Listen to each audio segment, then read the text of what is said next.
Hello সবাইকে। দিনটা ছিল ২৯ তারিখ শনিবার। শনিবার দিন বাড়ির সবাই বিয়েবাড়ি গেলেও সন্টির জন্য শানুর আর আমার যাওয়ার কথা ছিল না। দুপুরবেলা খাওয়া দাওয়া সেরে শুয়ে পড়েছিলাম। ৩:১৫ বাজে তখন শ্বশুর ফোন করে বলল, আমি বিয়েবাড়ি যেতে পারবো না, আমার একটু কাজ পড়ে গেছে, তুমি চলে যাও বাড়ির সবার সাথে, আমি আর শানু থেকে যাব।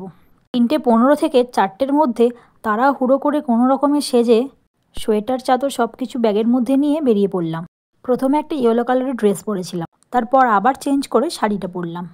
যেতে হবে অনেকটা দূর, সেই উদয়নারায়ণপুর মানসী, তাই ৪:১৫ করে বেরিয়েই পড়লাম। বেরোতে তাও অনেকটাই লেট হয়ে গিয়েছিল। ৩টের দিক করে বেরোলে একদম ঠিকঠাক হতো, কিন্তু আর কি করা যাবে, সবাই মিলে একসাথে বেরোতে গেলে একটু তো লেট হবেই।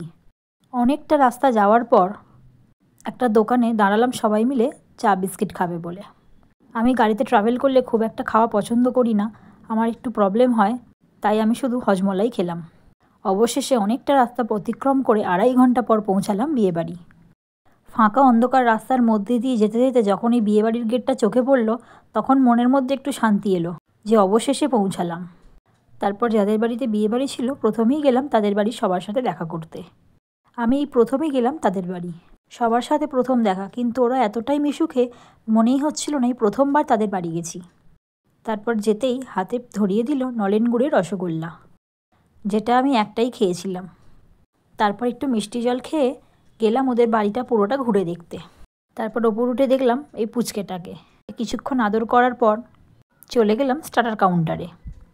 স্টলে ছিল চিকেন পকোড়া, কফি আর ফুচকা, যেখানে আমি একটাই ফুচকা খেয়েছি।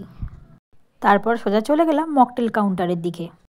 সব কিছু জিনিসই একটু একটু করেই খেয়েছিলাম, যেহেতু এতটা রাস্তা ফিরতে হবে, যেহেতু গাড়িতে উঠলে জানলা দরজা বন্ধ থাকলে আমার খুব প্রবলেম হয়, তাই অল্প অল্পই সব কিছু টেস্ট করেছিলাম।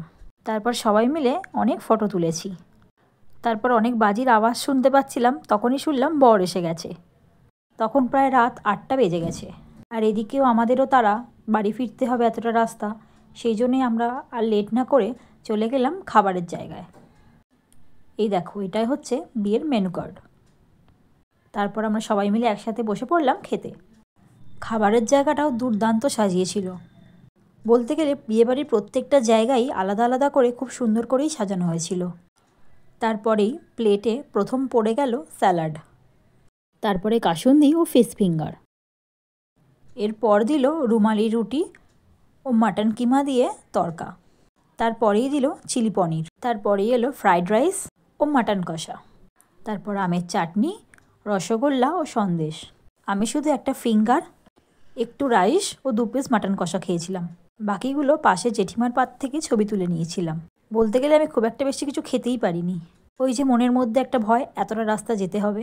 একটা আইসক্রিম নিয়ে সেটারও একটুখানিই খেয়েছিলাম। তারপর সবাইকে বলে বেরিয়ে পড়লাম।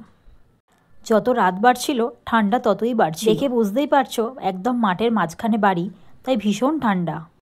তারপর উঠে পড়লাম গাড়িতে।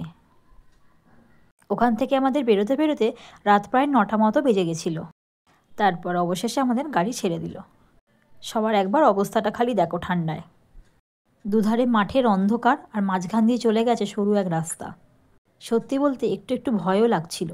আর তখন 11টা 5 অবশেষে পৌঁছালাম বাড়ি। ভিডিওটা কেমন লাগলো জানিও, ভালো লাগলে একটা লাইক করে দিও। টাটা।